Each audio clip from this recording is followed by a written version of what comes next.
Manager par l'exemple est la meilleure des stratégies pour vous. Les grands discours, les valeurs un petit peu théoriques, ça va pouvoir donner du sens. Mais concrètement, ce qui va vraiment inspirer vos équipes et vous donner du charisme, c'est d'être exemplaire, d'incarner ce qu'on va appeler le rôle modèle en tant que manager. Et dans cette vidéo, je vais vous donner des outils très concrets pour pouvoir guider par l'action, inspirer par l'exemple en tant que leader. Je m'appelle Nolwenn Bernat-Chasselan, je suis coach en leadership, consultante en management.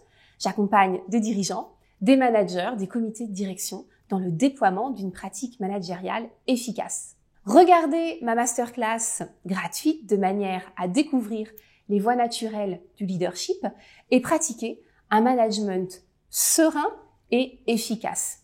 Gagner du temps pour pouvoir manager, gagner en efficacité pour avoir plus de charisme et obtenir une meilleure efficience au sein de votre collectif. Abonnez-vous à ma chaîne YouTube, cela soutient mon travail et ça vous permet d'être au courant de toutes mes vidéos. Alors comment faire pour manager par l'exemple? Déjà, en quoi c'est important pour l'équipe? Ça va soutenir l'engagement, ça va permettre de créer une valeur commune au sein de l'équipe puisque vous allez donner par votre exemplarité le diapason, le modèle de ce que vous attendez de tout le monde au sein du groupe. Ce sera également pour vous un gain en efficacité parce que chacun de vos gestes, chacune de vos pratiques va vous aider à faire diffuser vos intentions, votre vision managériale. Premier point pour manager par l'exemple, eh bien, il est très important de développer ce qu'on appelle la congruence. La congruence, c'est en 3 étapes. C'est ce que je pense, c'est ce que je dis et c'est ce que je fais. C'est une chose de pouvoir identifier ce que l'on pense en tant que manager. Et ça, c'est un premier travail à faire sur vous. Quelles sont mes valeurs en tant que manager? Qu'est-ce que j'ai envie d'incarner auprès de mon équipe? Quelles sont les raisons profondes pour lesquelles j'ai souhaité devenir ce guide, ce leader pour mon groupe de travail? Ça, c'est ce que vous pensez. Ensuite, il y a la manière dont vous allez le dire aux équipes. La manière et les véhicules. Est-ce que vous le faites à travers des réunions? Est-ce que vous le faites en entretien individuel? Est-ce que vous le faites en communiquant à travers les mails ou de manière informelle dans des temps qui vont être conviviaux? Il y a ce que vous dites, la manière dont vous transférez tout ça. Et puis enfin, il y a ce que vous faites. Et c'est ça la congruence. C'est cet alignement entre la pensée, ce qui est exprimé et les actions concrètes que vous allez incarner. Il y a trop de managers qui ont une vision assez précise de la manière dont ils souhaiteraient, par exemple, exercer une forme de bienveillance vis-à-vis de l'équipe. Ils le pensent et c'est une valeur qu'ils ont chevillée au corps. C'est vraiment crucial pour eux. Ils vont pouvoir le déclarer aussi, le dire, et ça va être décliné dans tous les supports de l'entreprise qui vont préciser qu'ils ont cette bienveillance. Et malheureusement, dans les actes, ça n'est pas forcément pratiqué.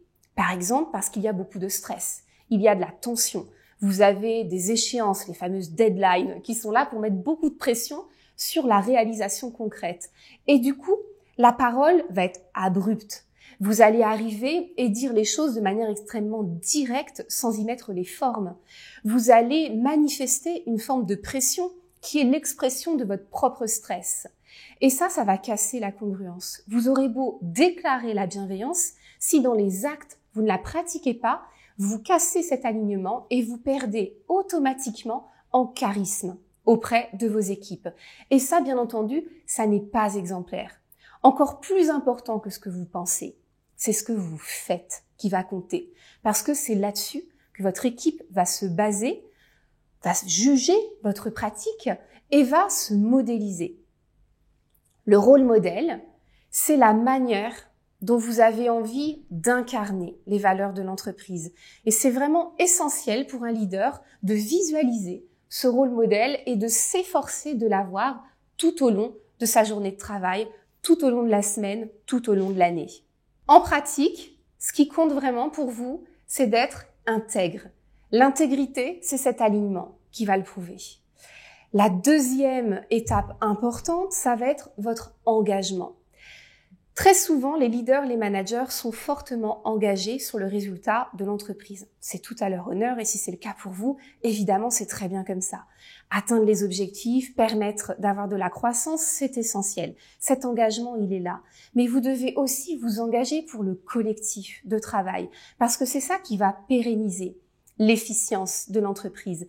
C'est la manière dont le collectif va remplir ses missions qui va faire la différence. Donc, restez engagés tout au long de l'année sur la manière dont vous allez dynamiser le collectif de travail.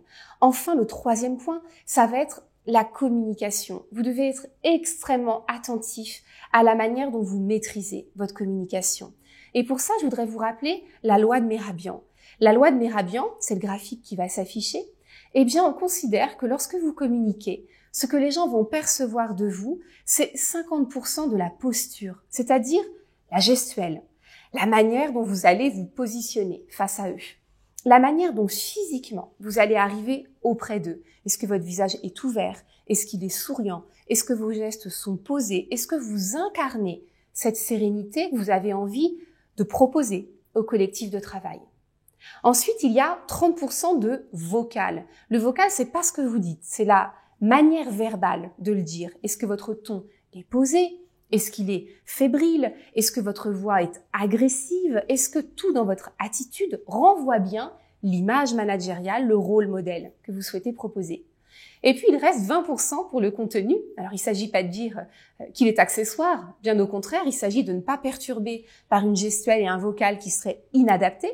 Mais vous avez donc 20% pour le contenu. Et là, vous devez être très stratégique. Vous devez faire attention à ce que, dans votre exemplarité, vous ayez une ligne très précise, une ligne qui est presque éditoriale, c'est-à-dire que vous allez répéter des messages clés et qui vont être là pour structurer, donner une architecture, un squelette à votre pratique managériale.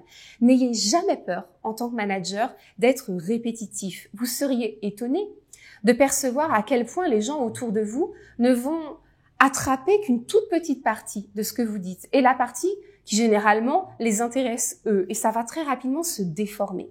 Donc vous devez répéter. En vertu de la loi de Mehrabian, quand vous communiquez, il n'y a que 20% de votre contenu qui passe. Il faut donc être très stratégique et très répétitif.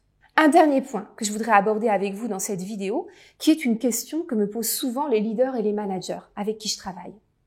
Ils me disent « Ok, je joue ce rôle modèle. Ok, je vais miser sur l'exemplarité. Mais est-ce que je suis moi obligée d'être quelqu'un de parfait? Est-ce que je dois toujours être en maîtrise de ce que je dis, de ce que je fais? Est-ce que l'exemplarité m'impose une forme de perfection, qui serait un standard difficile à atteindre? Alors je vous dis, attention, pas du tout. Il ne s'agit pas d'incarner une perfection. C'est même dangereux pour l'ensemble de l'équipe parce que la perfection n'est pas de ce monde et personne ne peut l'atteindre. Ça va mettre de la pression déjà pour vous, et c'est pour ça que cette question m'est posée, mais aussi pour l'équipe. Le rôle modèle, c'est aussi assumer son humilité, c'est aussi assumer ses difficultés et savoir demander de l'aide. Je pense à un coaché que j'ai eu donc récemment et pendant la période où je le coachais, il a eu un moment de très grande pression dans l'entreprise et il s'est trouvé en difficulté. On a échangé ensemble et il a choisi de partager ça. Il l'a partagé d'abord avec son équipe qui tout de suite s'est mobilisée en lui disant et en lui rappelant qu'ils étaient là pour lui, qu'il trouvait qu'il en faisait vraiment beaucoup, qu'il les soutenait, qu'il était très solidaire et que si lui était en difficulté, c'était à leur tour de le soutenir. Donc c'était extrêmement chaleureux, ça lui a fait beaucoup de bien. Il a partagé sa difficulté aussi avec sa hiérarchie. Et sa hiérarchie, son directeur justement, lui a rappelé qu'il communiquait très peu et qu'il avait oublié de lui dire à quel point il était satisfait de ce qu'il faisait et qu'il n'avait surtout pas besoin d'en faire plus, que le standard qu'il avait atteint était déjà exceptionnel. Partager sa difficulté lui a donc permis de vérifier la solidité et l'engagement de son équipe et de recevoir un feedback positif de sa hiérarchie. Il a donc tout gagné en faisant ça. Être exemplaire ne veut pas dire être parfait. Être exemplaire, c'est montrer son humanité, être capable de valoriser quand c'est nécessaire, être capable aussi d'assumer ses difficultés quand on en rencontre. Merci de m'avoir écouté jusqu'au bout. J'espère que cette vidéo vous a aidé pourra vous soutenir dans votre pratique. N'hésitez pas à liker si vous avez apprécié et abonnez-vous à ma chaîne YouTube. Moi, j'apprécie beaucoup, ça soutient mon travail. Merci et à très bientôt dans d'autres vidéos.